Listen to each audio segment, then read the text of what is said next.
Good morning and welcome to another edition of The Road To. I'm Patty Morrissey, your host. We're happy to have you here 1 month before Election Day.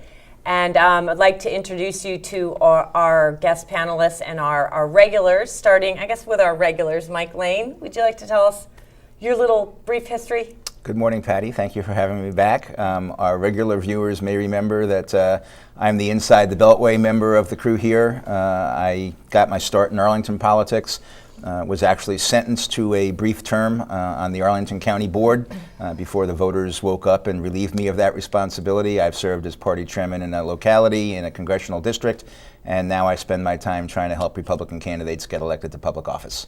Okay. And our other regular, Phyllis Randall. Phyllis, give us your background. Well, good morning, Patty, and thank you for having me. I'm so excited to be here just 1 month before the election. Most importantly, I start with the fact that I'm the mother of 2 children in Loudoun County. I'm a political advocate, especially for education issues. I am the current vice chair of Virginia's Fair Housing Board, and I'm really excited about this election. Okay, great. Thanks, Phyllis. We have a candidate here today, Liz Miller. Some of you regulars have seen her before. And Liz, why don't you give us a quick update, give us your background and then a little update on where you are with your race. I'm a former member of the Loudoun County Community Services Board and the Virginia Association of Community Services Boards. And I'm currently a secretary of NARAL Pro-Choice Virginia Foundation. And I'm running for the House of Delegates in the 32nd District against Tad Greason. And I am having such a good time. I'm knocking doors, I'm raising money. It's so much fun. And it's Knocktober, so come on out and volunteer. Knocktober. It's a good sign that you actually enjoy that. I love it. And we have Cesar de Aguilar. I always mess up your last name. Say that. Del Aguilar. De Aguilar. Yes. Hard for us Irish girls to say. 2 words of the Eagle, if that works. Oh, that's right, of the Eagle. So Cesar is chair of the Fairfax County Democratic Committee, and give us a little bit of background from your Sure. First of all, thank you for having me back. Say hi to all the Democrats out there. Hi, Cindy and Brownie. And basically, we are here to make sure everyone understands why they should elect Democrats. That's what I spend all my spare time doing. I like to promote the folks that believe in our values of investing in education and creating jobs, and I think Fairfax County, Northern Virginia, is going to turn big-time blue this go-round. Okay, well, we'll find out pretty soon. So as you all know, we have state races coming up in the next month, but what we always like to start with here on The Road To is the most dramatic thing happening in federal, state, local, and that is obviously the government shutdown. Being a federally furloughed employee myself, High five me, I am too. I don't really want to weigh in as much as others because I'm a little bit non-objective here. But Phyllis, let's start with you in terms of how we got here. Well, we got here because the House Republicans has decided that although the Affordable Care Act was passed by the House, passed by the Senate, signed by the President, and upheld by the Supreme Court, which, by the way, is not a liberal-leaning Supreme Court at this time, they still don't like it. And so they have 40 votes, the House Republicans, to repeal it with nothing to replace it with, and have decided to hold our government hostage until President Obama and the House Democrats and House Republicans decide that they want to basically gut the Affordable Care Act. What is so outrageous and bizarre is that Speaker Boehner will actually not hold a vote to pass a clean CR. And the reason he won't hold a vote is because there are enough moderate Republicans coupled with the House Democrats that if you put a clean CR on the floor, it would pass. And so we have a handful of what I have now named the T-publicans holding our country hostage because they are having an ongoing temper tantrum about the fact that they don't like the Affordable Care Act. Mm-hmm. This is about one thing and one thing only. And let me also say, because this is really important to add, the Affordable Care Act is funded with a different stream of money. So the Affordable Care Act goes forward no matter what. And so that's why we actually began to sign people up. 1 million people visited the website on Wednesday. So people are signing up for the Affordable Care Act. We're going forward with it. And the Republicans, the Tea Party Republicans in the House, are having a national temper tantrum and taking everybody down with them. Yeah. Mike, do you dispute the facts there, or do you think we just have sort of an ideological war going on? Well, I think the the key that people need to remember, Patty. This is not new. This is not unprecedented. This is not Armageddon. My condolences to you and Liz for not having the opportunity to go to work and be a dedicated public servant that I know you both are. I'm confident that your pay will be made up at the end of the day, and everybody will be made whole. That would only be fair. And we feel guilty that we weren't there working. Well, we I'm have a lot actually of dedicated federal servants who would like to do that. I'm actually, I work for a federal contractor, and the work we're doing is on medical software for the Department of Defense. This is stuff that gets actually put out into the field, at the aid stations as soldiers are injured and they come back to the aid station. And this is the software that actually second responders, because the medics out in the field Are the first line. are the first one. They have a different set of software. They're furloughed too. So this medical software that's really necessary and is supposed to get actually released in January is now going to be delayed until we all go back to work. And One of many it's pieces of the puzzle here. it's really hard. This is the 18th time in recent history that we've been through this. It is typically over a policy battle. The first one that I can remember was back in the late 70s, when actually a Democrat-controlled Congress forced the shutdown on President Jimmy Carter because they had a policy difference with him. 7 times during the Reagan administration, Tip O'Neill forced the shutdown, usually over policy issues. It's not, it was things that the presidents come to the table and they negotiated out and things like this. It may be that President Obama feels that he can't negotiate over the Obamacare, but there's always something to negotiate, and so I find that his intransience. Wow. Okay. Let me jump in here. Let's just I'm gonna let Mike finish, and then we'll go to I Cesar find the that Eagle. his intransience to even talk to the Republicans, with the exception of calling them down Thursday for a high-profile meeting for the sole purpose of telling them that he's not going to talk to them, is, the first rule of negotiation is that everything is negotiable and you can find. But he's already said there's no negotiation. Let's let Cesar. Yeah, thank you. Let's let Cesar in here. Let's find I've been out. good. Everything is not. I must say, wow, I'm staying in my chair, so thank you. This is not like anything else. This is the first time. No, it's not. Let me finish. Okay. This is the first time we're actually refusing to pay the bills That's right. that we ran up. That's right. Under the Bush We're administration, not they refusing to didn't, pay any bills. That is you're what- that confusing is- the continuing resolution with the debt which ceiling. they won't pass. We don't know which they that. We're won't 2 weeks pass. away from that. We are right now in a continuing They're trying to resolution have this situation. convergence of issues. The previous ones have all been about things that were not actually law yet. This is the first time It's that a- they're actually arguing it's- about one and that's there's a law. something bigger than that. The previous ones have all been no more than 48 hours. And so when you talk about No, it was 23 days back in 95, one 1995. time. So we talk about things And- like, and it was your hold on party one again, second. sorry. We talk about things like people will all get paid, things will all be okay. You know what? People who get Meals on Wheels program, the elderly on Meals on Wheels, whether or not people get paid 2 months from now, doesn't matter if they're hungry Paycheck right to now. paycheck. Yeah. People who actually have kids who are going to Head Start, who can't take their kids to Head Start, thus lose their jobs, doesn't matter where everyone else will get paid right now. People are hurting today, Mike, because of this. And whether or not people get backup pay, it does not take care of the pain right now. And with the exception of 95, all those had not been about law, and they've all been closed for 2 days. This is unprecedented. This is a law that they're trying to overturn, and the only reason they're trying to Exactly. overturn is because they do not like it. It is not the same thing, and there is real human consequences attached to this. Let's And let it's- and it's there Let's for- let Cesar finish. We kind of cut him Yes, off. sorry. Yeah, Let's it's let him okay. It's finish, okay. and then we'll go There's- to you. there's no I think Armageddon everything for was. But no, it's Unless their you're law. hungry. Sorry. I'm so Let sorry. Cesar We're all finish. passionate about this. I Okay, get this. So go ahead. I think everything was said to the point where I'll just add this one last point. This is where the T-Publicans The T-Publicans, have that gone. I have gone there. So they're so irrational about knocking down President Obama and his legacy that I saw on TV, there was a congressman from Texas that was berating the Park Service ranger for enforcing yeah. the parks being closed I saw for a law he passed. I saw that. For something he voted for, actually not the law, but to shut down the government. That's where the T-Publicans mentality is.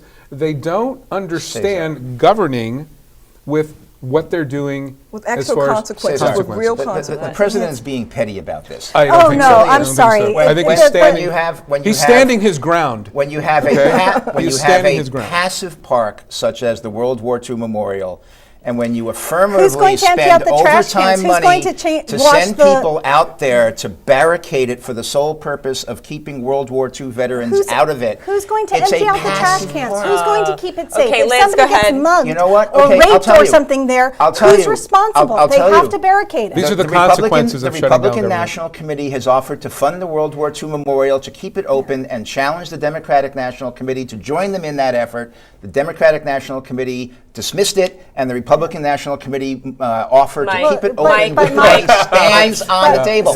So my That's who's going to clean it. you're saying that keeping a particular monument open is more important than funding WIC? No, I'm saying That keeping a particular I'm saying monument that spending open is more overtime money important than to send Meals on goons out Wheels? there to put up barricades to keep the That- World War that II keeping- veterans oh, out now of their they're goons. memorial Now they're goons. is Yeah. about as petty okay, as it listen. gets. You know, No, so- you hold know on, what's no, really listen. petty is not You've feeding said, children. You've said That's petty. that there's nothing that's non-negotiable. Right. Somebody comes into your house and they say, I want to burn down your house. Is that okay? And you say, no, you can't burn down my house. And then they say, okay, then I'll just burn down the bottom floor of What's your their house. leverage? Okay. What's their No, you leverage? can't burn down the bottom Do floor they of have my a gun house. to my head? Okay. And the then I thing just is, wanna I can burn live down if your they burn down my garage. house, I burn it just want down. down your garage. No, you can't burn down my garage either. You can't burn down any part of What's my their house. leverage, Phyllis? Well, then you're not negotiating with me. Sure I am. If their leverage is high and they have something I want, then of course I'm you know what? negotiating with them. And that's exactly the what question Republicans is, are thinking. Mike, Republicans is are thinking the- the leverage what is is so the high, leverage? they're willing to burn down the United States economy. You got it. There's Right. no Mike, burning Mike down is, the got it. economy. Mike That's is what not they're a doing. cheap No Republican. burning- there's no Mike, burning down There the are- economy. there Yes, certainly ma'am. are. You are a thinking man. You are a very. Please, you're ruining my reputation. But here's what I want to. When the leverage is a very small group of people who are willing to hold the entire budget hostage because retroactively they want a law they don't like repealed, right? Why is it that Boehner, who every single observer says this is not really Boehner, right? Why is it that Boehner feels like he cannot put a clean CR on the floor? He'll get primary. Because he knows it. He'll get primary and he'll lose his seat. speakership. That's right. Well, That's lose his it. speakership. Let Mike answer. I was going to say, you have to ask the speaker that particular don't. question. But he's not here. You are. Right now, the position of the caucus is that they are going to enforce the rule that a majority of the caucus needs to be in favor of that for it to happen. Is that The going majority to? of the they- majority. Is that going to be an ongoing, continuing issue? I don't know. I don't You think know, that's they in the can change Constitution. the. Yeah. I don't think It's that's not. in the It's So Constitution. wait, time out. It's the So majority. are they gonna hold a meeting of the Republican caucus? The Republican caucus and meets find twice a that week. out? Okay, so are they Twice a actually week? gonna find out That's actually called a conference. which ones are That's on? Are they? Is Boehner gonna find out how many Republicans want a clean CR and how many? Well, I think it's refuse? I think it's been widely reported there are somewhere between more than 17. The commonly thrown around number is 20 that are 2 prepared to dozen. vote for that. It- Interesting, dozen. 4 of them come from Virginia. It doesn't That's matter. true. It The doesn't moderate They matter. know Virginia the Republicans. cost. It no. does not matter No, it's what because the they have federal numbers are. employees in their district. The That's- numbers that's don't the matter. cost. The problem is if he puts it on the floor, it passes, passes. because they have enough Democrats with slightly enough Republicans That it to would pass it pass. through. That's why That's he can't that's bring why it he to the can't. floor. And His he's title, worried his about title is his- not Speaker of the Republicans, though. It's Speaker of the House. He is in charge of the House. He should be bringing the clean CR to the floor and That's let it. why And he let That's won't it. one option. You yeah. know That's what? why he And you won't know do it. what? At- We talked about 95. In 95, the Republicans demanded that clean CR was brought to the Of floor. course, and it was. I am astounded And that it hypocrisy is was. present in And politics. it was. So the idea that this Where is did that something- come from? Maybe you should bring a clean CR to the floor. Yeah, he I- can't do it. There's no defense on that. He'll get Look. primary. All right, he let's won't be do the like a next one. predictions thing here, okay? When will the shutdown end, Liz? I have absolutely no clue, none Okay. whatsoever. And you know what? It really bothers me that I can't see any motion. That I'm actually seeing joy on the faces of Bachmann and her crew, and I'm not seeing any movement in that set. Boehner has said will- that when it comes to raising the debt ceiling, which is supposed to be raised on October 17th, he will bring the caucus together of Republicans and of the Republicans who are willing to vote and the Democrats and vote for the debt ceiling. What I think he'll probably do is put both those votes together, a clean CR and a debt ceiling vote, and at that time, right around October 18th. So the idea that you need a majority of the majority goes right out the window at that point. So see, he had said he would do that. So I'm going to predict October 17th, October 18th, both these bills will be brought to the floor together, and he will do it under the guise of we don't want to have to not pay our bills, and do it under the guise of we need to raise the debt ceiling. So my prediction is October 17th or 18th, or right around that time. Okay, quick, guys. 'cause There's, we ought to there's, talk to you you know, about the there's about governor's a race. 1/3 chance that scenario is the right one. There are other things. You know, this could end in 48 hours if the president would engage and get into it and start talking and find some deal that they He's could cut. talked. He's into it. He's not into it. He Oh, he's called them into it. down You there and don't said, like I'm what he's not, saying, you know, but he's I'm not into talking it. to you. If the president would get in, it could be over in 48 hours, but apparently the president thinks there's political advantage in having the standoff, so who knows? Or maybe political advantage of having people So covered it'll by end, I insurance. think, when Yeah. Speaker Boehner realizes why he's in that office, as opposed to why he wants to stay in that office. That's my prediction. Oh, I like that. Okay, let's move on to the governor's race. We have Ken Cuccinelli, the Republican nominee, running against Terry McAuliffe, the Democratic nominee. I think we have a Libertarian, and I apologize. Robert Sarvis. Thank is his you, name. Robert Sarvis. And name. Yeah. I'm going to start with Cesar and go back this way so that Thank so that I you get a can chance. tell us what you think the most salient issues are in the minds of voters. Well, I think it's the jobs and the economy. Still, I think if you go back to the videotape, I said this months ago, and today it's still, for me, the number one issue. I think it's about who can create the most jobs, bring the most corporate development, infrastructure, revenue into the state. But they're both going to say that. How are you? Well, I think distinguishing- how do you advocate one's for a your- businessman, another one's on the Ted Cruz side of things. He's actually I- bringing Ted Cruz in to have Exactly, an event and that does Today. not. that's so tone deaf for That Northern does Virginia. not encourage investors into our state. Yes. Quite frankly, it turns people off when you're anti-gay. You're basically telling brown people they better watch out because I'm going to look at you and make sure you're here legally. And this whole thing that the Tea Party, and I want to separate Republicans from Tea Party people, quite frankly, because there is a distinction.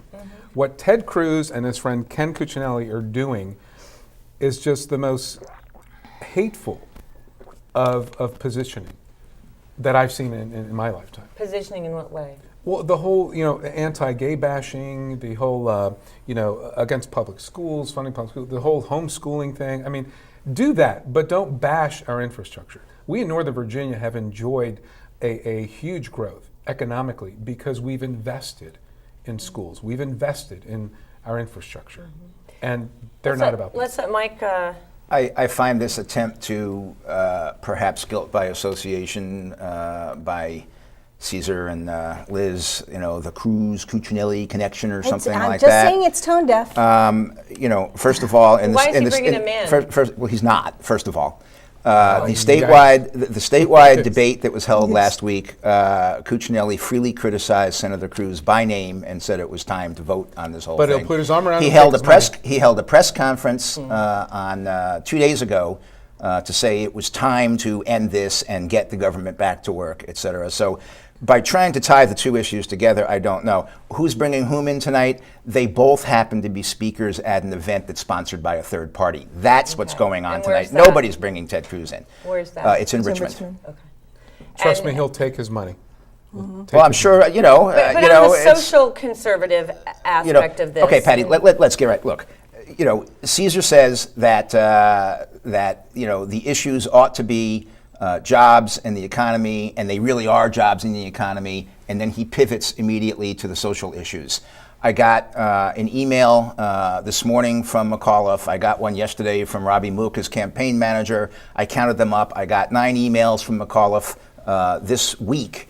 All of them 100% focusing on social issues, even as he says, jobs and the economy are the issue. Ken Cuccinelli is the only one who's out there talking about jobs and the economy, and he gets criticized. Why is Cuccinelli talking about jobs and the economy? He's running away from his record. Well, because jobs and the economy are the issue in this thing. Cuccinelli has a detailed on his website, Cuccinelli.com, a detailed proposal to bring And- 58,000 and a label that new says jobs to sodomy on Virginia. it. He's getting, Right. he got the endorsement of the National Federation of Independent Business of Virginia and the Northern Virginia Technology Council. Ken understands business. He has a job to create plans. He's going to lower the corporate income tax, which is very, very important. And Terry says, Terry goes in front of the Northern Virginia Technology Council, and they ask him about various issues, and he was quoted in the Washington Post as saying, I don't know enough about that issue, but if I'm supposed to support it, I will. Okay, You so know, let I me mean, tell it's you. crazy. Let me tell you why these two issues come together. Social issues and economic issues cannot be divorced from one another. When you have a government that bashes people who are gay, that bashes people who are brown, that seeks to impede on women's rights, you will not have companies that want to come do business here. right. Northern Virginia is doing so well largely because of what's going on at the federal level, not because of what comes into at the How do state you level. explain Northrop Grumman? Can I finish? And let's talk about that. The Northern Virginia Council that endorsed Cuccinelli is by far a Republican council. I looked up those numbers. 80% of all their endorsements are Republicans. Terry McAuliffe was endorsed by the Fairfax Chamber, was endorsed by DAR. He has as many and more varied business endorsements as Ken Cuccinelli does. So you cannot separate the social But issues. the tech issues are the key of Virginia's economy. Northern Virginia. You cannot separate the social issues from the economic issues. So it's appropriate and right for McAuliffe to bring up Cuccinelli's record, because there have been companies that want to step away from Virginia based on what Ken Cuccinelli has Has done. been no And- evidence of that, and Phyllis. yes, The let's stop that. The only one we've had is the Northrop Grumman one, and they gladly came in the because middle Bob of the controversy. Because Bob McDonald stepped in that controversy. You know that, and I know that. Problem is, you don't realize I know that. That's actually the problem. One other thing. My. Ken Cuccinelli has actually went after one of our strongest University of Virginia. His first months in office, he actually filed His alma mater. His alma mater that he didn't want anybody gay at. He has actually. Oh, come on, Phyllis. No, don't come on, Phyllis. Come What on. was the lawsuit? What was the lawsuit? The no lawsuit was lawsuit not about to that. provide There's no- equal protection No, to there was people a- who are right. homosexuals. Yeah. That Let was me- the lawsuit, Mike. let me We don't have set to the record rewrite straight. history. You gotta tell That Gary is go why. after That is why the social. Okay, we gotta let the candidate in here. goes To set hand the in record hand. Liz, straight. talk After about- Liz. I actually see the Talk videotape about on that this quite often. and talk about your candidacy, please. Oh. 'cause before we go to break, we want you to. I really think that Cuccinelli is a hypocrite in many ways, one of which is that he's taking money from coal and gas companies and helping them out in a lawsuit that his own constituents are trying to get money back from those companies. Okay, that might be pro-business, but it's not pro-Virginia. And you gotta be both. You gotta be both pro-Virginia and pro-business. Because if you're only pro-business, then you're pooping on your people. And that's not okay.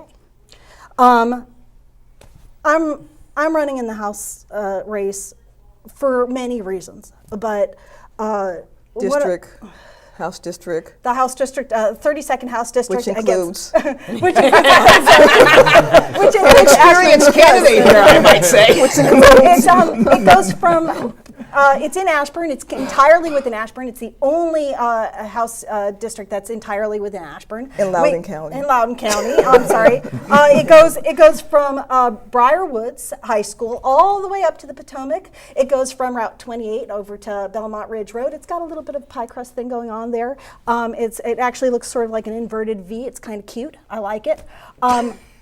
Gerrymandering sounds like to me. No, Well, it's the House actually ruled the House ruled the seat. very compact.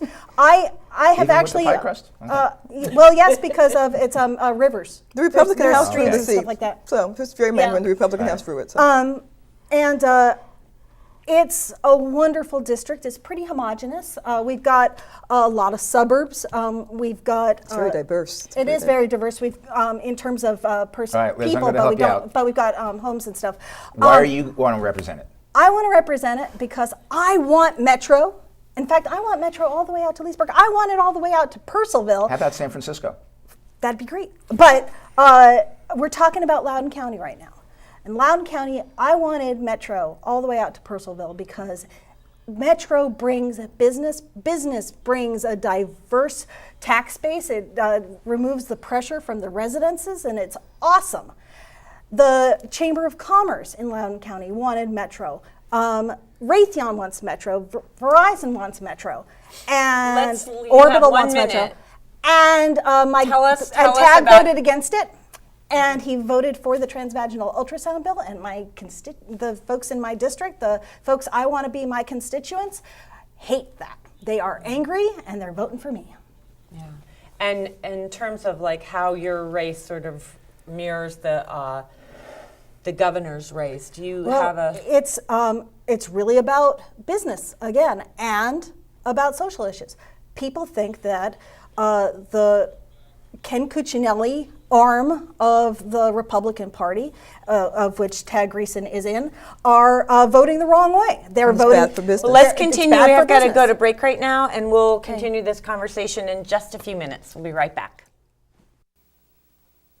Following the tragic events of September 11th, there have been hundreds of violent attacks against innocent Americans. Remember what that flag you're waving stands for. Remember, please stop the hate. We're stronger when we are united.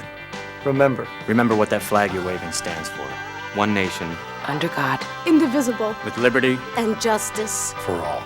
In America, there's either room for everyone, or it's not America. Don't pick the wrong fight. Let's keep America land of the free. Stop the hate. You'd never know it on the battlefield.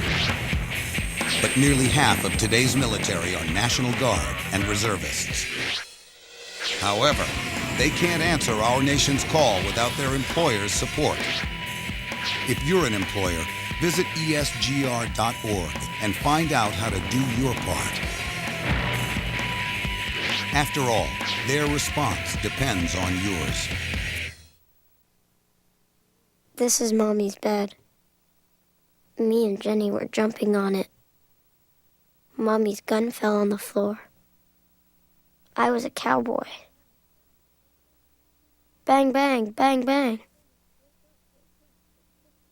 I said, Jenny, wake up, it's just pretend. But she wouldn't wake up.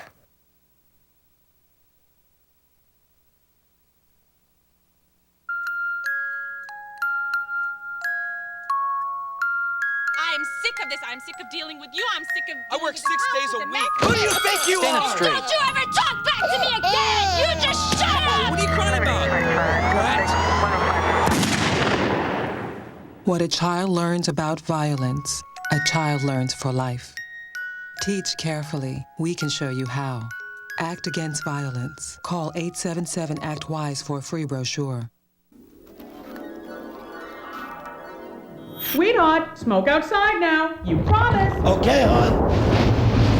Sweetheart, smoke outside now. You promised. What kind of man are you? I'm a father. Look here, my father was a father, and he smoked his brains out in the house. Watch as he blows those smoke rings on my little red face. You probably have asthma. Asthma, schmasma. I'm telling you, nothing's gonna happen to your kids. I swear. Don't swear when you're lying. You know very well that thousands of kids get bronchitis, ear infections, and even pneumonia from their parents' cigarette smoke. And didn't you promise your little angels you'd smoke outside? Hey, Daddy. Those little devils are just so sweet. Do the right thing. Please, smoke outside. Until you can stop, go out for your kids. Take the pledge. Call 1-800-513-1157. As time flows on, there are places we return to again and again. Precious places. Timeless places. Places that, with your help, can endure forever. I'm Paul Newman. Help the Nature Conservancy save the last great places around the world. Welcome back to The Road 2. We're going to pick up our conversation with delegate candidate Liz Miller and in general the races that will finishing up in the next month. Well, just succinctly, I have a 30-second thing that I do at the doors every time that I'm at the doors, and I've done over 5,000 now, and it's just been fun. I knock on the door, I say, hi, I'm Liz Miller, I'm running against Tad Grayson, he's the incumbent Republican. He voted for the transvaginal ultrasound bill, and he voted against bringing Metro out to Loudoun, and I think that those votes are backwards.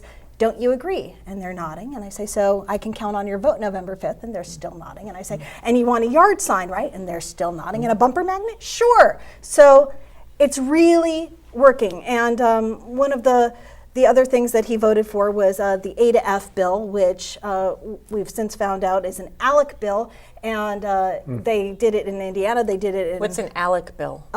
American Legislative Exchange Council. And they worked it. Yes, thank that you. ALEC. I don't know if the audience really knows that. Much preferable to Alec Baldwin, believe me. But. They explain that though to the audience with the ALEC, what that organization is.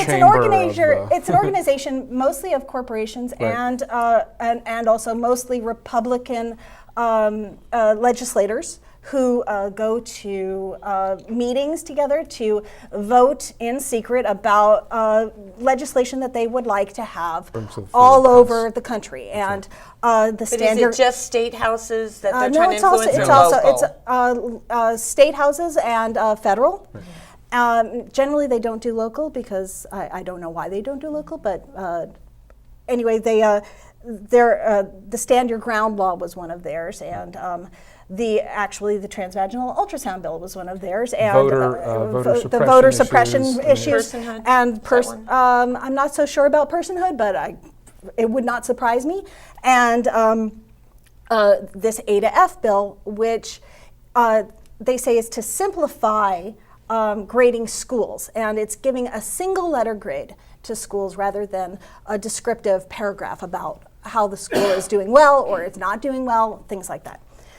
Which means that if you know that your school has gotten a C, you don't know if it's gotten an A in English and a F in math. All you know is that it's got a C. And what's the purpose of that? And the purpose of that is so that they can sort of game the system and get private schools and charter schools to get better grades and give public money to just for the record, private schools. Charter schools are public schools.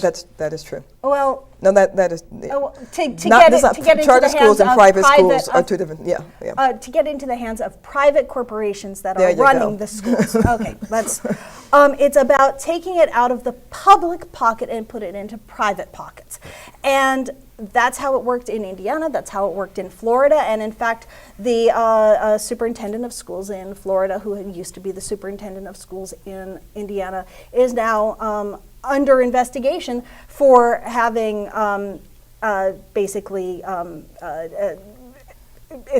taken money out and padded his own pockets with it. Let me tell you why this is not a good thing to do. It's a horrible idea. Why it's illogical and inappropriate. You might have a school where many of the students are students who may be homeless, students whose English might be their second language. And what we know about our students is students who are homeless actually score lowest of any of the subgroup of students in our schools. And not surprising. Obviously, you're trying to feed your child, you want them to study, but let's try to figure out where we're going to lay our heads tonight and eat. So you take those students and they, even if their improvement in 1 year is 60, 70, 80% improvement, it still may not actually meet the standard to get an A.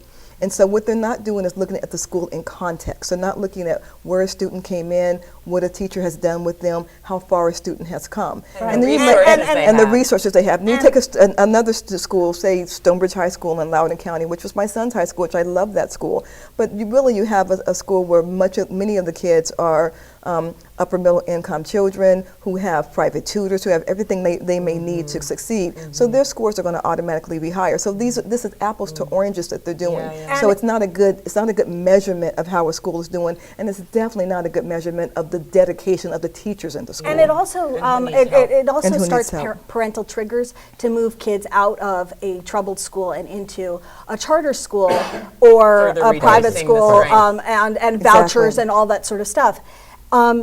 And quite frankly, it still doesn't help that neighborhood school to improve because they're not getting the help they need. And perhaps in they're order improving already, to be quite honest. And they may be improving already, but it's also it's not doing what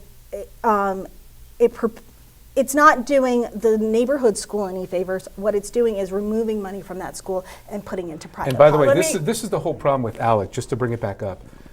That sole purpose is a small group of mostly corporations that have an interest on an issue. Right. Their sole That's purpose is to extract dollars out of whatever infrastructure, federal government, local government is in place and pull it back to that entity. So they are making decisions with a small group of people and saying to people in the House or the state or the Congress, here's the bill, go vote on it, go push it. Right. It's going to benefit them. And here's the thing, like the NRA, for instance, used to be an organization for gun owners, and now it's much more an organization for gun manufacturers. There's That's why Mike and I need 1,000 clips. There's a lot of organizations that have gotten taken over in a way by large moneyed interests that are no longer looking out for the citizens and the small members of their organizations. And quite frankly, I think that our state should not be one of those organizations. And let me let Mike, hold on one sec, Phyllis. Let me let Mike get in here because this discussion is kind of somewhat in the weeds, but the underlying philosophical, ideological divide here is the public-private balance, right? I think that, number one, it is an attempt to provide parents with information as to how effectively their children are being educated by a particular school. Liz, let me finish. I'm just... Patty asked me to give the broad underlying objective, not to dive into the weeds. I'm just pointing out that if it's to give them more information, why are we giving them less information? It's to give them more information as to how effective that school is in educating their children. The second thing that it is, talk about pro-choice. We believe that students ought to have a choice as to which school they go to. They shouldn't be forced to go to a local failing school just because it's their neighborhood school. Do you know what? They ought to have choices. Wait, I'm sorry. Let him talk.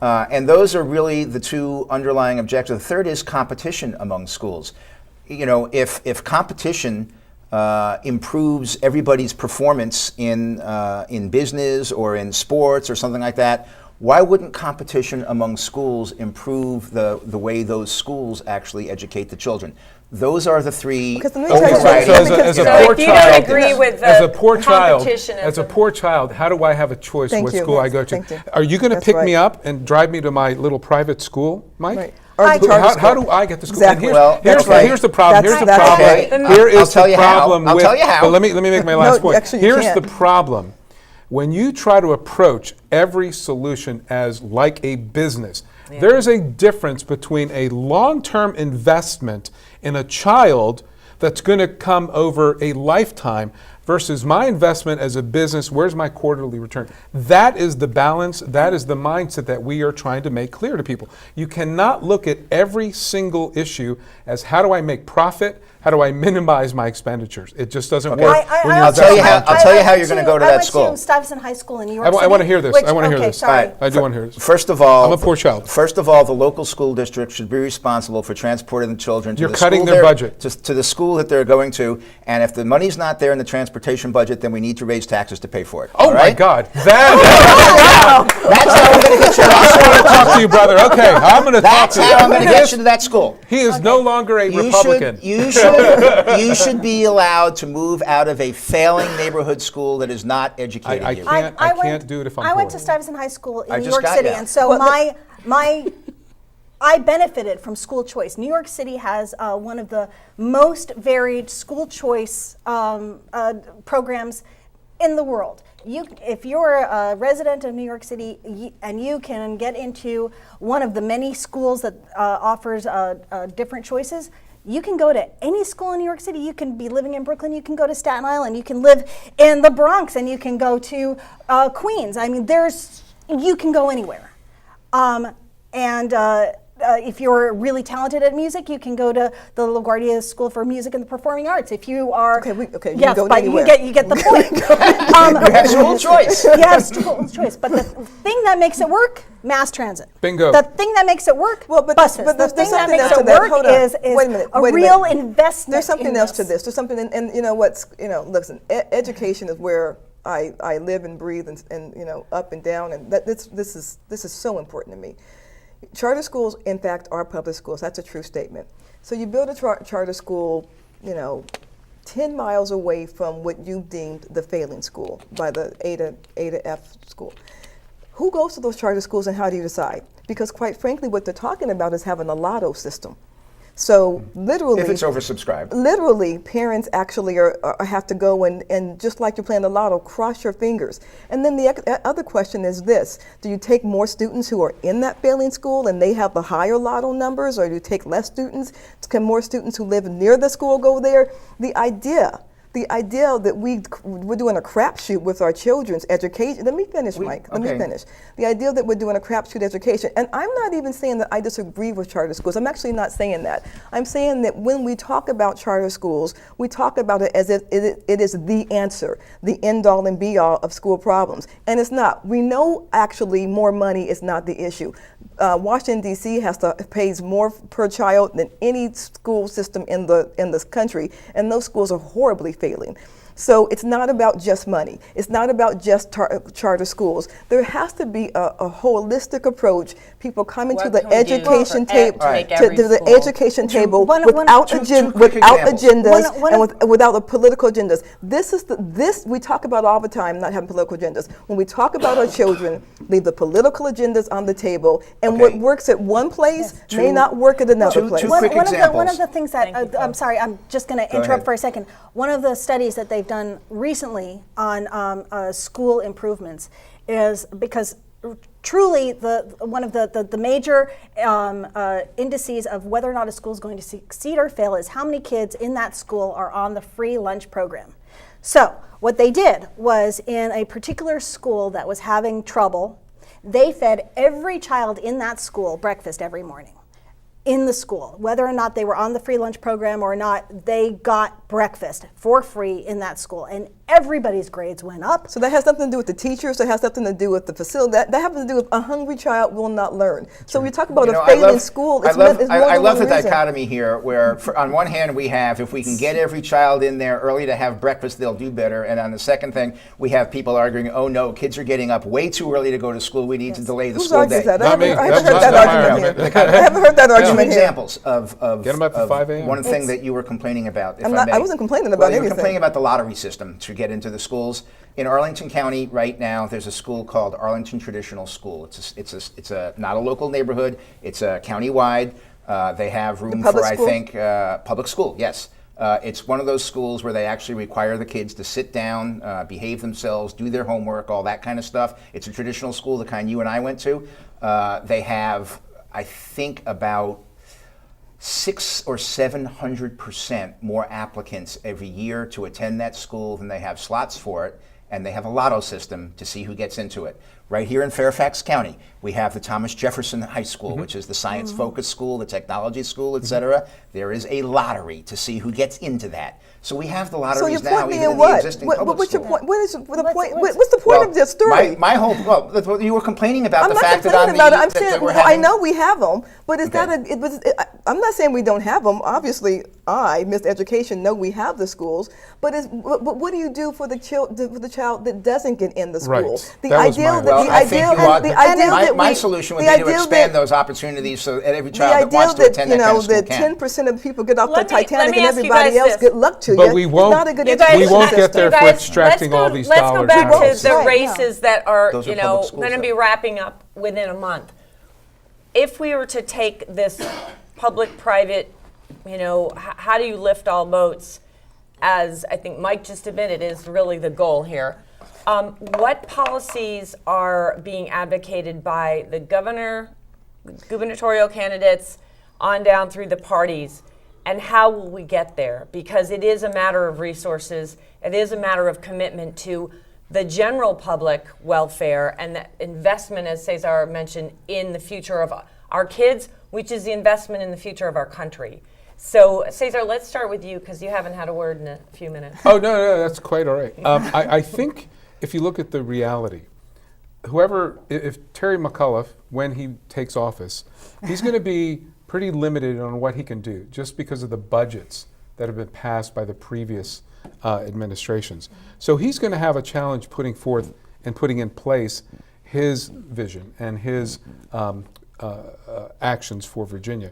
I think what you'll see coming out of the election will be a governor that is going to have to keep selling a lot of people on the idea of here's what we need to do to bring jobs, here's what we need to do to fortify the education system, and if necessary, talk to Republicans like Mike who understand maybe, just maybe, a solution includes hiking up the tax rate just a little bit so we can look forward 5, 10, 20 years to a better Virginia. I'm not saying that's what he's proposed. I want to be clear on this.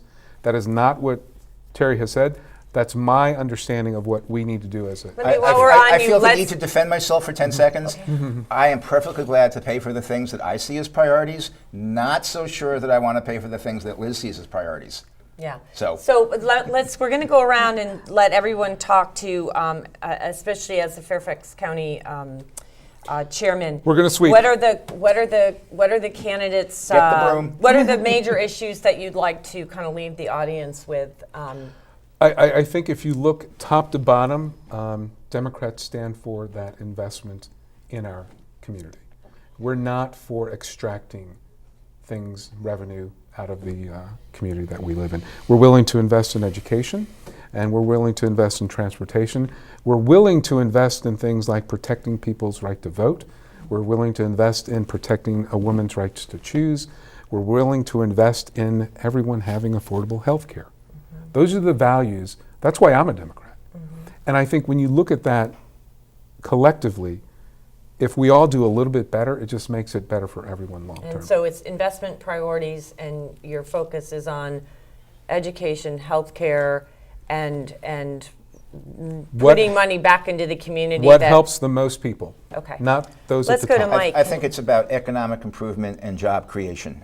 You need to create an environment that incents the investment community to expand the pie, create jobs so people have jobs rather than government assistance. To give more money to businesses to invest back in their own businesses so that they can do that kind of thing.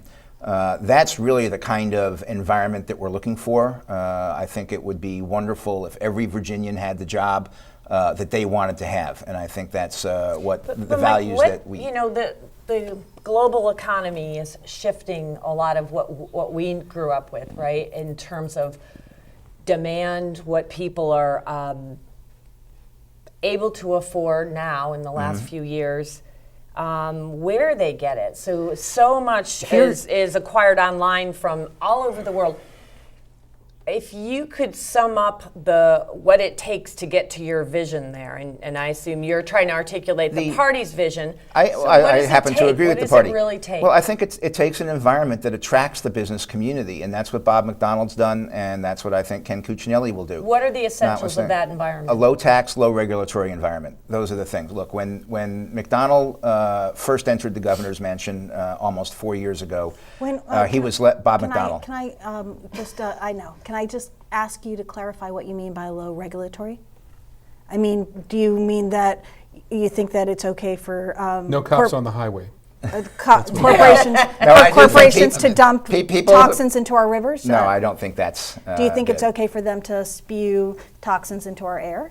No. So we can breathe it? I mean, I hesitate because I'm not sure. I'm not sure. You know, I believe do essentially. Do you think it's okay for corporations to extract our gas and oil and coal from underneath people's lands and not pay them for the leases that they're No, doing? but I certainly believe it is reasonable to extract coal and gas under legal means, and your party apparently doesn't believe that. At least Terry McAuliffe doesn't believe that. So I'm asking specifically about.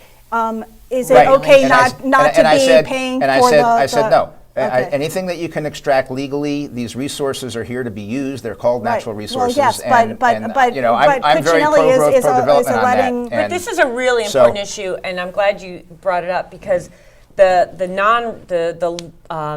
position of the Republican Party to keep regulation sort of out of the way of business also leads to things like increased climate change problems, which have huge impacts over the long run. You know, I don't. So where's the line? We can't litigate that now, but the evidence is not there on that, Patty. Also You know, I'll do a whole show with you on climate change, but the evidence is not there for love- that broad I statement. would love Yeah. So that's right. So here, hang on a second. Wait, Let me just make this point. well, just Make one- the point just after one- I one interrupt second, and one finish second. this because I just want to say this is the I difference thought the National Zoo was closed. This is the difference between the ideology But apparently of the the animals are Republicans still and the there. Democrats.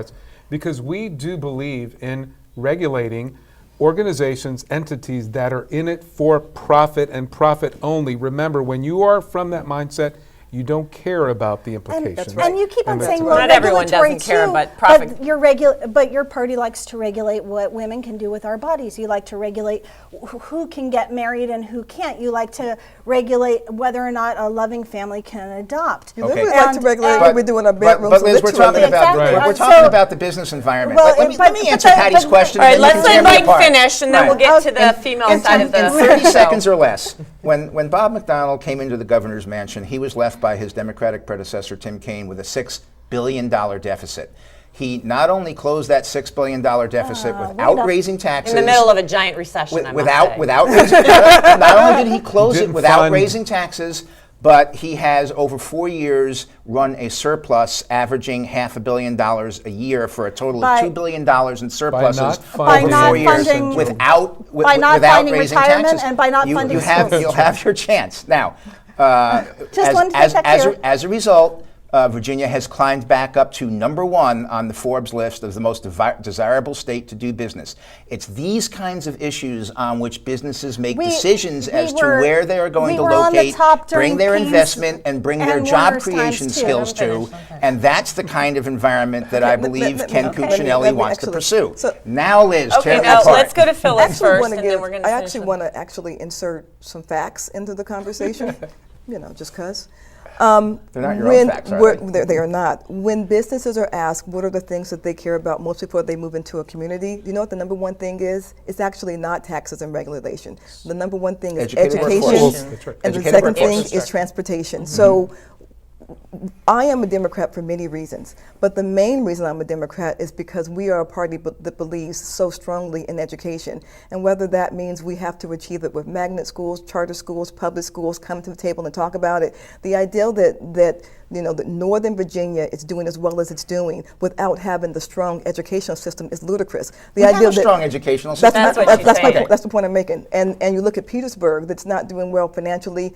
It's a straight line between that and their school. So the first thing we have to do, and we do as Democrats, is put money and time and investment into education. And we do not tear apart our teachers, and we do not blame them for things that are going bad. The second thing we do is actually put money in transportation. Ken Cuccinelli actually voted against, or spoke against the transportation bill, and actually said after it was law, if he became governor, he would repeal it. He has now changed that, but he said he would repeal it. The idea that you're going to have a strong, educated workforce with poor schools and no transportation system is ludicrous.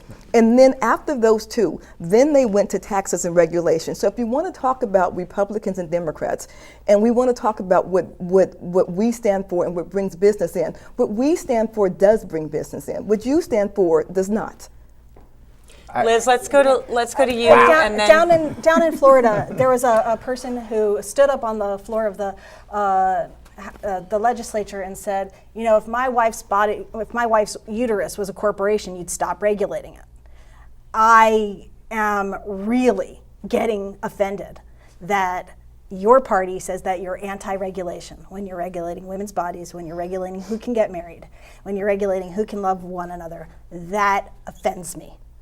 Well, Liz, you know, I take exception to the way you characterize it.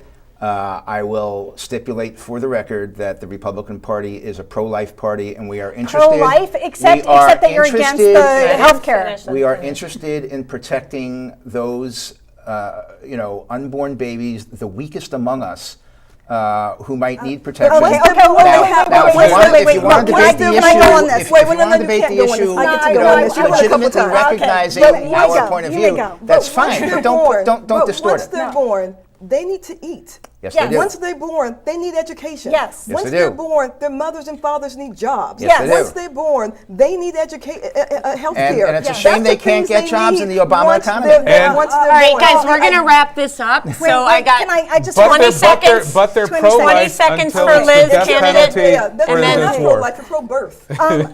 If your party were really pro-life, then you would be making sure that we had clean air to breathe, clean water to drink, we'd have medical care for all of our people, and you would make sure that there was a comprehensive sex education in all of the schools and free birth control. Don't tell me that you are pro-life when you are absolutely Because I don't advocate moving. dispensing free birth control in schools?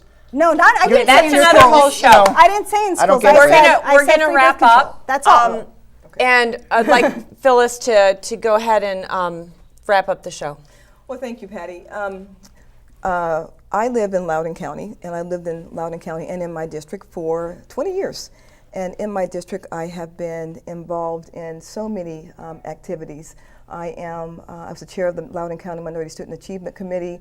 I was appointed to the Fair Housing Board by Tim Kaine and reappointed by Governor Bob McDonald. I'm a very active member of our community. My state senator is Mark Herring, who is running for the 33rd Senate, the Attorney General's office. I believe in Virginians, and I believe they're going to elect my state senator Attorney General. And when he's elected, I'm standing for his office.